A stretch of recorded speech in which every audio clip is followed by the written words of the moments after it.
আসসালামু আলাইকুম। আজকে আমরা কথা বলবো স্টুডেন্ট হিসেবে জর্জিয়াতে পড়াশোনা করতে গেলে আপনার কত টাকা খরচ হতে পারে সে বিষয়ে।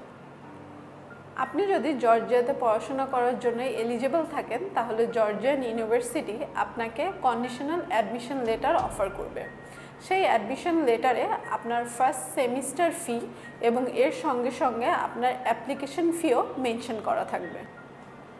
আপনি যদি ইউনিভার্সিটির ব্যাংক অ্যাকাউন্টে আপনার ফার্স্ট সেমিস্টার ফি এবং অ্যাপ্লিকেশন ফি ট্রান্সফার করেন তাহলে ইউনিভার্সিটি আপনার নামে confirmation of enrolment letter issue করবে। ইউনিভার্সিটি আপনার নামে এনরোলমেন্ট কনফার্মেশন লেটার ইস্যু করলে আপনি জর্জিয়ান ভিসার জন্য অ্যাপ্লাই করবেন। জর্জিয়ান ভিসার ফি হচ্ছে $20 এবং বাংলাদেশি শিক্ষার্থীরা যেহেতু বিএফএস গ্লোবালের মাধ্যমে জর্জিয়ান ভিসার জন্য অ্যাপ্লাই করে থাকে সেক্ষেত্রে বিএফএস গ্লোবাল সার্ভিসের ফি হচ্ছে $4,492 টাকা। এরপর আপনার ভিসাটি অ্যাপ্রুভ হয়ে গেলে আপনার ফ্লাইটের জন্য টিকিটটি কনফার্ম করতে হবে। সেক্ষেত্রে আনুমানিক টিকিটের জন্য খরচ হতে পারে $650 থেকে $700।